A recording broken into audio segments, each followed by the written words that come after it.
رسول اللہ مبارک کو فرمائل انا مدینۃ العلم وعلی بابها، حضور فرمائی زد علم خارم او علی کرم اللہ وجود علم دروازہ دا.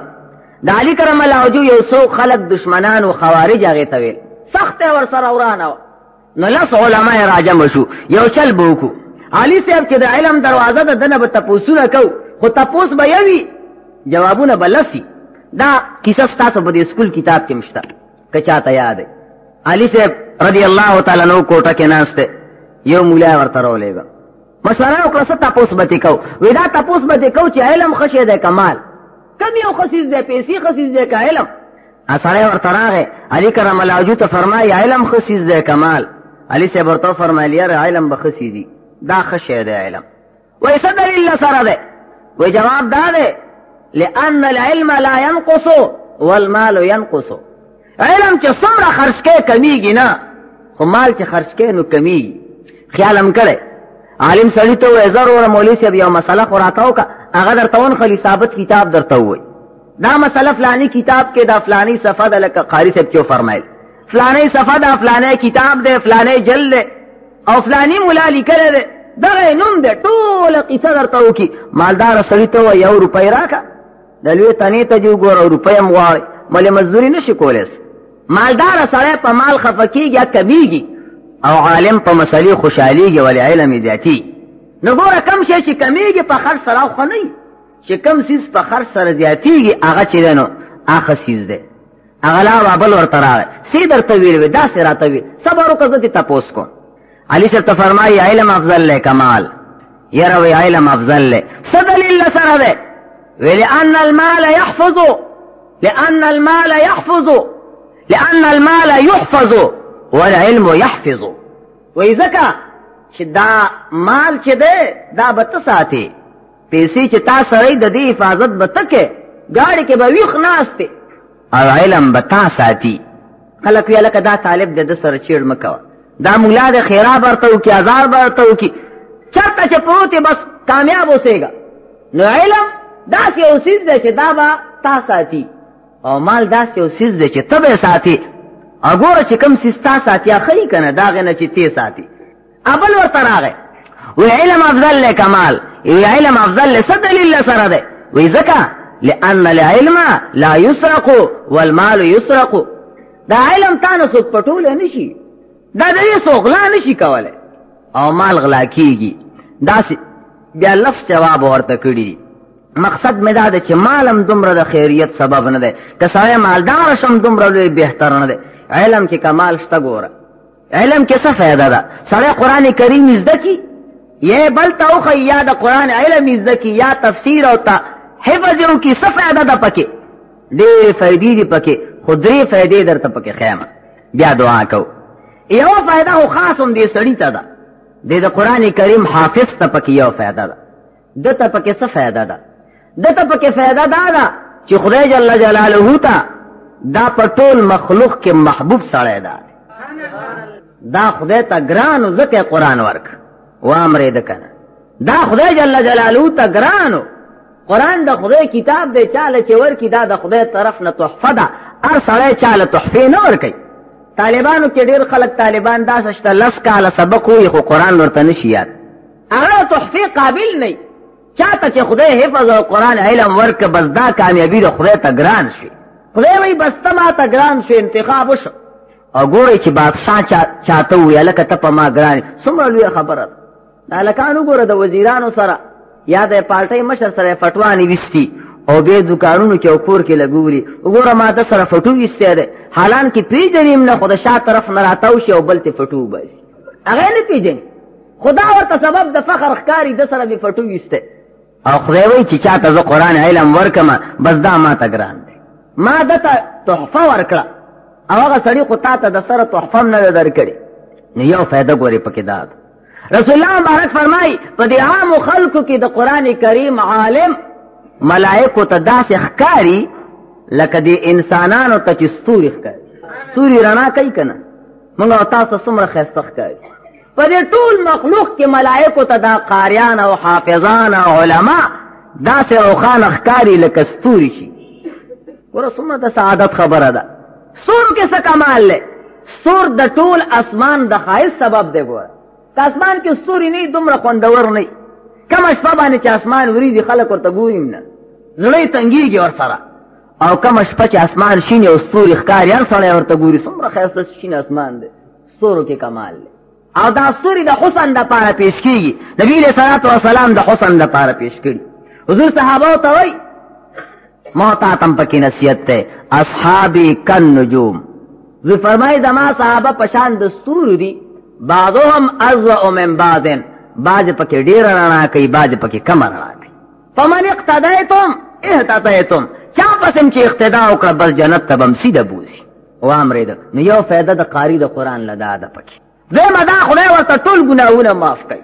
قرآن هر چا ته خدای نه زده کوي چې هغه جنتي هغه ته خدای قرآن زده کوي، خو چې دې شرط ته ساتئ چې د قرآن حافظ شي. ګوره یو سړی د ځان حافظ شي په قرآن او په علم باندې ځان ساتي، دې ته یو کسب وایي.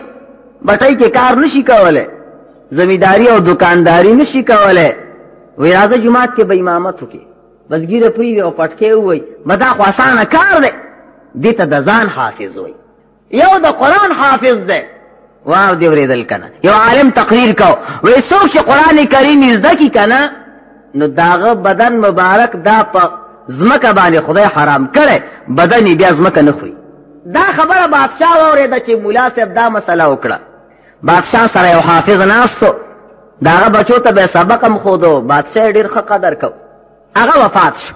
چې خخې که یو لس ورځې پس بادشاه وي او ملا مسله کړې ده چې رسول الله مبارک فرمایي د قرآن کریم عالم بدن چې دی هغه په ځمکه باندې حرام دی. ګورم چې دا مسله رښتیا ده که دروغ ده. هغه چې وسپړه هغه سم بویونه کړي و بیکاره شو، بدن یې ډېر زیات خراب و.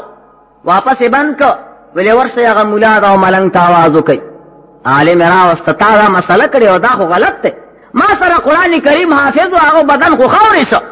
هغه ورته وفرمیل داسې نه ده، حافظان دو قسمه دي، یو داسې حافظ دی چې د قرآن حافظ دی، بل داسې حافظ دی چې د ځان حافظ دی. دا تا سره چې ناستو دا د ځان حافظ و. راځه زه تا ته د قرآن حافظ ښیمه.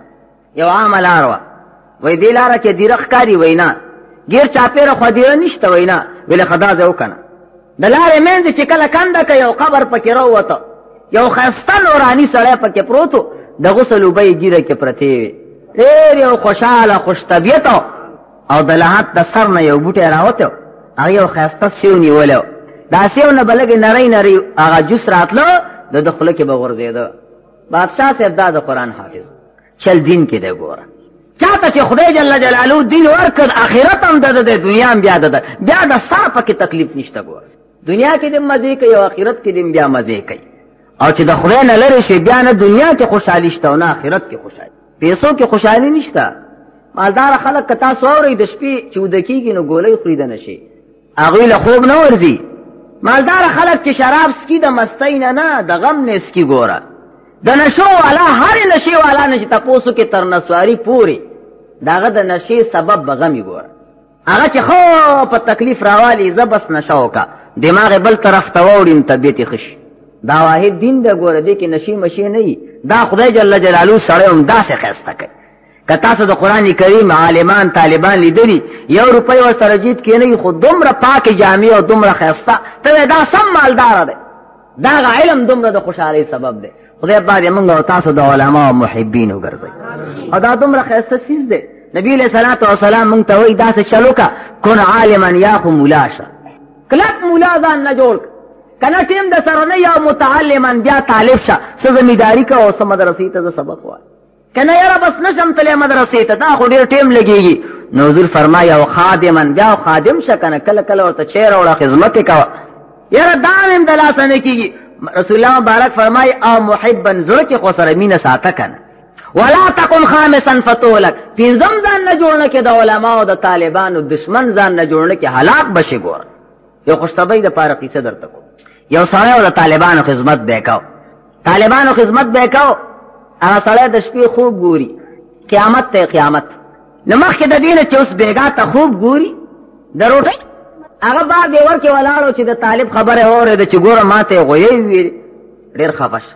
زه ستاسو خدمت کوم او ته ما ته غویې وې او ما قضا نه بس واپس د شپې خوب ګوري قیامت ته. خلق پولیس رات باندې تیریږي، طالبان هم تیریږي. طالبان چې د پولیس رات منځ ته ورسېد دا یو پکې آواز وکړه عجبه ده جنت ته روان یې زمونږ غویی څه شو چې موږ سره خپل غویی نه یي موږ داسې جنت ته نه ځو.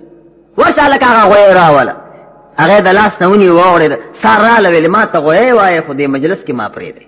د نیکانو مجلس کې ګورې دومره اثر دی. چا چې علم یې زده کړ دې سړي ته فایده ډېره زیاته ورسوله. دا په خپله یو رڼا شوه، خدای جل جلاله ته ګران شو. د امام شافعي رحمه الله استاد دا خبره ته ما بل ظلم کړې وه. وکیع نومو ادا بدن مبارک نه غټو، چا ورته ته خو مولا مې او بدن دې مغټ دی. رسول الله مبارک فرمایي ان الله لا يبغض حبر السمين، الله دې غټ مولا ته ډېر غوسه کیږي. ویاو وېزه چې کله ځان سره کینم کنه نو دماغ ته مې یو تصور راشي، دا سوچو کم چې انا عبد من زه د چا بنده یم، دا تعلق مې د چا سره دی؟ یاره تعلق مې د خدای جل جلاله سره دی، د خوشحالۍ نه غټېږي. یو بل صاحب ته چاوي چې بدن مبارک دې دومره ولې غټ دی؟ د خدای نه نه یېرېږي. وی چې زه ځان سره کښېنم او د اسلام دې مینې ته وګورم، د اسلام دې تحفې ته وګورم، ربه څومره ښایسته تحفه دې راکړې چې مسلمان نو انه لفرح من الاسلام، دا د اسلام د خوشحالۍ نه ما کې غټوالی او خوشحالي پیدا شي. اسلام او دین ګورو دومره عجیبه څیز دی، دومره یو ښایسته څیز دی. نو یو فایده دې قاري او عالم ته ده. دته بیا خدای پاک یو عجیبه دماغ ورکړي. دې درمیان کې ورته خوشطبۍ دپاره یو خبره کوم. یو ځای کې بادشاه ناست و او بیبي ورسره ناسته وه. بیبي ته وایي تپوس څه نه کومه، دا قاریان او علما ښایسته دماغ والا دي او که د سکولیان ښایسته دماغ والا دي. څوک چې کالج ته ځي او پتلون یې اغوستی دا ډېر تکړه وي، او که دا خړې جامې اغوستي دا تکړه دي. ګوره ښځه ورته ډېره هوښیاره وه، هغې ورته دا طالبان تکړه دي په دماغو کې، دوی ته خدای ډېر ښایسته دماغ ورکړي. دومره تکړه نه دي. ویله نه دا خو نه منو، سیلدانان خو ډېر لوی کمال لري، دوی نه به سیلدانان جوړېږي. دا وی لرې خبره نه ده، امتحان ته واله. د بادشاه په کور کې یو تلا و، ښایسته لوی تلا و. سیلدانان یې وروغوښته، ورته وایي چې دې تلاو کې څو پیالې اوبه دي؟ هغه ورته بادشاه صاحب مبارکه بادشاه یې خو کار د خطا رانیولی. دا خبره چې تلاو کې څو پیالې اوبه دي دا د چا دماغ معلومولی شي؟ دا کار موږ نشو کولی. مدرسې ته طالب روان وی دې خوا راشه، وی دې تلاو کې څو پیالې اوبه څو پیالې دي؟ وایي ما باندې خو د مدرسې ناوخته کېږي. وی د ناسې مسلې تپوس ته نه کوو. وی دا خلک د دې دپاره جمع کړي وی دا خو هېڅ مسله نه ده، دا خو هر چاله ورځي. وی جواب وکړه، وی دا پیاله به خالي نه وي، یا به دا پیاله د تلاو مرئ یا به د تلاو په نیمایي. که دومره پیاله وه چې څومره تلاو دی نو یو پیاله اوبه دي پکې. که دومره پیاله وه چې د تلاو په نیمایي باندې وه نو بیا دو پیالې اوبه دي پکې. که دومره پیاله وه چې د تلاو په درېیمه حصه وه بیا درې پیالې اوبه دي پکې. ته حساب کوه ما باندې ناوخته شو. بیبي ورته ما تا ته نه وي، علماو ته خدای ډېر لوی دماغ او ښایسته دماغ ورکړ. نه یاره وایي دا د حافظ غونډاره او هسې تجربه به وکړو بیا وایي چې ډېره ښه ده. دوباره یې ورته روټۍ وکړه.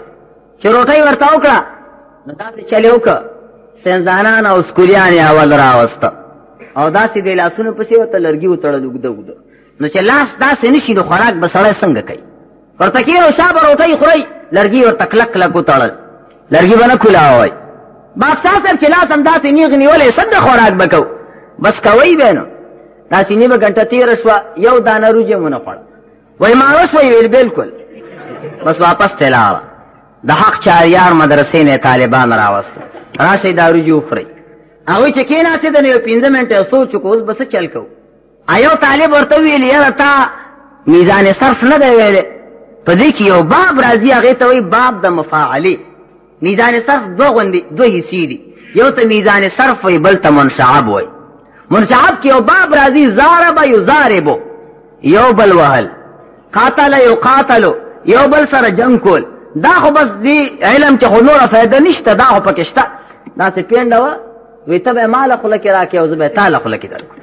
نو لاس خو هسې هم نیغو، هغه به نړۍ ښایسته نړۍ هغه ته ورکوله چې ما له داسې ښایسته نړۍ راکړي، هغه بدله ورکوله. 10 منټه پس غوري کې سوونه. علم داسې یو څیز دی ګوره، د آخرت دپاره نه دنیا کې پکې مزې دي. امام اعظم ابو حنیفه رحمه الله ته یو سړی راغی، ویل امام صاحب یو مسله پیښه شوه او داسې مسله وه چې هغه وخت یو لوی محدث سفیان ثوري نوم و، هغه پکې حیران چې دا را څنګه مسله ده. ولې مسله راته پیښه شوه؟ څه مسله وه؟ کور کې ناست وم، ښځې ته مې یو خبره وکړه. ښځې سره مې خبرې کولې، هغې را سره خبرې نه کولې. ما ورته یې وښځې زما دې د خدای په ذات قسم وي تر څو پورې چې تا ما سره خبرې نه کړي زما تا سره خبرې ونه کړم او که چېرته ستا د خبرو نه ما مخکې خبرې وکړې نو ما باندې د سلو خان نظري چې دا به د خدای په لار کې حلالوم. ښځې ورته تا خو نظر ومنه خو زما هم واوره زما دې هم د خدای په ذات قسم وي چې تا را سره خبرې نه کړي نو ستا د خبرو نه مخکې که ما تا سره خبرې وکړې نو سلو خان دې په ما نظري. بس دواړه چپ خبره خو ډېره ګرانه وه. هغه سړی سفیان ثوري رحمه الله ته ورغی عجب کار وشو ښځې ته مې داسې قسم خوړلی هغه ورته یاره داسې چل دی چې بس ښځه یې طلاقه ده بس نه کېږي دا مسله ولې که ته ورسره خبرې کوې مخکې د هغې د خبرو نه نو دا سلو خان به تا رالی او که هغې د سره کوي. امام اعظم ابو حنیفه رحمه الله ته راغی څه چل وکړو امام صاحب ورته فرمیل زه یې هېڅ هم نشته خبرې ورسره وکړه هېڅ مشکل پکې نشته هغه ورسره خبرې وکړې زنانه ورته تا باندې خو سلو خان راغله او زه طلاقه شم ویل نه ما ته امام صاحب مسله کړې سفیان ثوري رحمه الله خبر شو امام صاحب ته ورغی دا مسله دې واپس واله تا غلطه مسله وکړه هغه داسې نه دي ویلي که ستا د خبرو نه مخکې که ستا د خبرو نه مخکې ما تا سره خبرې وکړې ته دې په ما طلاق نو د هغې د خبرو نه مخکې خو ده خبرې وکړې که امام صاحب ورته فرمیل زه خبرې واپس نه علم مسله مې ښه صحیح ده. ویلې څنګه صحیح ده وی جواب دا دی چې کله دې خاوند دې ښځې ته ووایي چې که چېرته ستا د خبرو نه مخکې ما خبرې وکړې نو په ما دې ته طلاق او سلو خان به حلالومه نو خو وروسته بیا ښځه خبرې کوي که نه ښځه د خاوند د خبرو نه وروسته خبره وکړه چې زما د ما باندې هم نظر وي که چېرته ما تا سره خبرې وکړې ستا د خبرو نه مخکې په ما د سلو خان نظر وي دا خبره د خاوند د خبرې نه وروسته وه دا خبره د خاوند د خبرې نه وروسته وه نو ښځې خاوند سره خبرې کړي دي مخکې د نظر نه او خاوند ښځې سره خبرې کړي دي مخکې د نظر نه هېڅ مسله نشته پکې. علماء کرام داسې د خلکو بیا جواب کوي و یو سړي یو کور ته غله ور واوړېده چې غله ور واوړېده مال یې ترې لوټ که او بیا هغه سړی رونیو دې خوا راشه مونږ خو به ته سبا ته خیر د مالې والا غلو ټوپکې پې کېښوې وی شا به داسې ووایه که ما چاته ووایي چې دا زما غل دی نو په ما د ښځه په 3 کانو طلاق وي هغه قسم وخوړ د یارې نه وی که ما سبا چاته ووایي چې دا زما غل دی غلا ما ده ما نه کړې ده په ما د ښځه په 3 کانو طلاق سا چې راپاسې د غله ښه په ښکاره باندې د ده مال راوړه او بازار کې خرڅوي سټال یې ولګاو خپل مال په خپلو سترګو ګورم بازار کې خرڅېږي ویلی نه شم چې دا زما غل دی ویل اراده دې ده چې مال درته واپس شي ویاو او زنانه دې هم طلاقه نه شي ویاو وی ښه داسې چلو که د خپلې محلې یو څو مشران راول څو مشران یې راوسته وی دې غریب سړي نه بېګا غلا شوې ده او ستاسو خوښه ده چې دته مال واپس شي او زنانې هم طلاقه نه شي وی ولې نه وی ښه داسې چلو کوي چې کومو خلکو باندې ستاسو شک دی هغه راولئ د ده مخې ته تېروئ تپوس چې کوئ دا ستا غل دی نو چې نه وي دا به وایي چې نه او چې کله اصلي غله راله تپوس به ترې وکړئ چې دا ستا غل دی دغه وخت کې به دا چپ شي هېڅ به هم نه وایي تاسو ته پته ولګي چې دا یقینا غل دی خلک یې راوسته یو به تېرېده دا ستا غل دی نه چې هغه اصلي غلې راوسته بس غلی شو بس هغې ونیو هغه نه مال واوست نو دا د ټول عالم دپاره یو چراغګاه ده ګوره علم دومره یو عجیبه څیز دی نو یو فایده خاص هم دې سړي ته ده